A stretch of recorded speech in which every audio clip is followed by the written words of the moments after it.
sometimes have to let the old you go, and you also need to let the old friendship group go. That doesn't mean you don't love them. It doesn't mean you have to make some big, this is a complete tangent on today's training, you'll be welcome to know. This doesn't mean you have to make some big fucking statement about sending them a message saying you're not being friends with them anymore. Like, I still fucking love the rugby lads to bits. I have no desire as a 44-year-old father to stand in a clubhouse with my dick out, necking a pint of lager and then sticking it on top of my head. It's not okay by me. It's not the standards that I live by. I don't really think it's cool anymore. But I have no anger against them doing that. If they still love that and that's their life and they're happy, I love them and I'm happy for them. Do you get what I mean? You don't have to not love them. You don't have to hate them. You don't have to become that person that becomes preachy and slates what they're doing. The worst person in the world is the person who gets into fitness and then starts hating on everybody who's not into fitness. Like, live and let live. Let them live their life and you live your life. And if they truly love you and they're true friends, they'll support you and respect that, just like you support and respect them. Doesn't mean you have to fall out or part terms, but don't live someone else's life because you're too afraid to live your own life based on what they think. So when you think you can't change, you can't leave the relationship, you can't leave the friendship group, don't really believe you can start a business and everything in between, this is when you procrastinate, okay? And this is when you go back to your old beliefs. It's when you don't take actions. It's when you start to think, oh, I'm just going to get a job because I've had a bad month. Or I'm just going to stop going to the gym because I've not lost any weight because everyone in my family has always been big. Or I'm never going to make any money because all rich people are easy and evil and money doesn't grow on trees, okay? So you go back to the old you and you go back to the old habits. And why does that feel comfortable? Because they don't conflict with the new you. You're going to have to go through this confliction to start with. It's going to feel weird. But in order to be consistent with your work, you have to change who you are so that your new actions don't conflict. Because as we stated at the start, and this is science, this is a psychological law, this is not Freeman speak, the law of sustainment. You cannot be consistent with actions that directly conflict with who you are. Now I need to find where my notes are. So this is going to build on to next week's training, which is going to be huge. It's going to be interactive. I'm really excited to deliver it. I've already planned it. So what is the key to change? Because we can say one of two things today. You can go back into your victim mentality, think that life happens to you, not for you. You can go back to being the passenger, not the driver. You can go back to playing a shitty role as a shitty extra in a shitty soap while someone else is playing the leading role. Or you can say, I'm ready to change. But in order to change, you have to let go of the old you. And that old you is currently your best friend, which is why it's so hard. But you will not sustain any actions which conflict with how you see yourself. How did this happen to me? Well, I slipped back into, there was a period between kind of changing and not changing.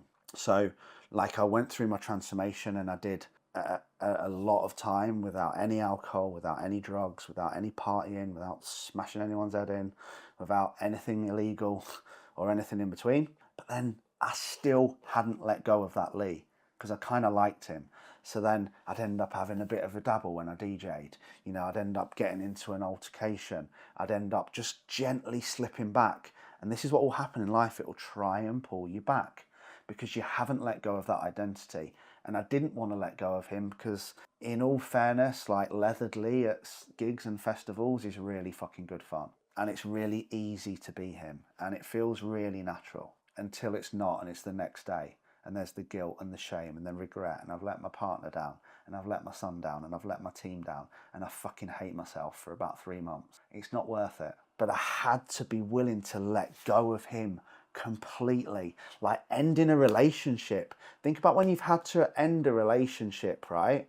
With an ex-girlfriend or boyfriend or husband or wife. It has to be a bullet to the head mentality. Like bang, don't actually shoot them, but clean cut. Not I'm going to slip them a little bit and then, this is a really bad example, but slow bleed and just let it bleed out and let it be painful for months. Like if it's over, if it's fucking over, bullet to the head. Don't let it drag out. But when this happens, that's what we need to do with our relationship with the old self. We can't like keep going back to them every like 3 or 4 weeks and expecting everything to be okay. We have to end that relationship. So if you're fun Karen who gets pissed every weekend, but you want a fitness model body and you want to be sexy, fit, inspirational, driven, focused, millionaire Karen who runs her own business and does consistent actions in line with that, you need to let go of fun Karen. You need to dump her. But you can't keep her hanging on. You can't keep her thinking there's going to be a chance that you're going to come back. Does that make sense? It makes sense in my own head. I hope it does with you. But the key to change is changing how you see yourself. I can't be the driven, focused, inspirational business leader, coach, life coach, and everything in between while still being Party Lee at the same time. I had to put a fucking bullet in his head. And there's still times now when friends are like, do you want to do this gig? Like, do you want to come and play here? Do you want to? No. I'd love to go and play at Snowbombing again. I'd love to play at Hideout again. But I know what will happen. I'll start a relationship with old Lee again. And he's dead. He needs to be dead. He needs to fucking stay dead. Hence I told you guys on the previous thing, like I pulled out of the stag party to Benidorm, Mark and Sarah's wedding, 6 weeks ago. I'd actually paid for the hotel. I'd paid for the flights. I was already planning my own fucking destruction from the second I landed in the airport for 4 full days. And then I realised I was starting a relationship with old Lee again and he's dead. So I found the bollocks and the courage to ring up and say I'm not coming on the stag party because I knew I was going to get fucking leathered for 4 days and end up in all sorts of trouble. So you have to not open that door. You can't keep dipping your foot back in the water and dipping out. That's what I did for quite a few years. So this comes down to how you see yourself. So I have to look at myself. So the man that I want to be, which I'm going to come on to, and this is, I can't do it all today, this is why next week's training is going to be so important, is how we create a new identity and who you are and who you see yourself as. And this is not what you think. But I can't keep opening a relationship with him and saying I'm being this person. That's like cheating on yourself, okay? Cheating's not cool. So, as I said, next week is a fully interactive training on how to create a new identity. When someone asks you who you are, what's your answer? Write it down now. Don't think about it, just write it down. Most people will say something, hi, I'm John, I'm an accountant, and I'm from Worksop. That's not what it is. Or, hi, I'm Lee, I'm a coach and dad, I'm 44, and I'm from Worksop. Or, hi, I'm Cam, I'm 21, and I'm a videographer. So that's not what I mean. Now listen to this. Lee, who are you? I'm a confident and courageous leader. I embrace challenge and I never make excuses. I show up and I empower and inspire other people to achieve their wildest dreams, as I will mine. I hold integrity and honesty as my highest value. I back myself. I'm my own best friend. I'm never afraid, as I've always got my own back. People trust me because I trust myself. I love myself, I'm proud of myself, and I know whatever happens, I've got myself. I am enough, and I am worthy of love. That's who I am. Does that man go on a 4-day bender in Benidorm? No. Does that man make excuses? No. So create who you are and stand by it. And we're going to be breaking this down into 4 different sections. You're probably going to create 5 or 6 identities of who you are, so you can become who you are before you've lived the dream, which is what I want you to go back and also listen to today's podcast, because this is backed up a little bit.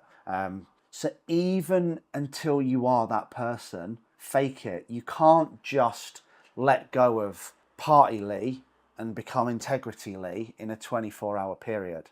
That's why that's written down. I actually rewrote that this morning. Before it was slightly different and I had it memorized. So you should be able to reel it off as well. Great book to read on this. If you read a book called Alter Ego by Todd Herman, it's an amazing book. He's pretty much a sports psychologist, but he also worked with people like Beyonce to create her alter ego, which was Sasha Fierce. So he took a name and how she wanted to be on stage. She wanted to be Sasha Fierce. Believe it or not, Beyonce used to massively struggle with confidence. So when she went on stage, she wasn't Beyonce, she was Sasha Fierce. So you have to fake it a little bit as being this person to start with. You're not going to completely change your identity overnight, but reading that's going to help, right?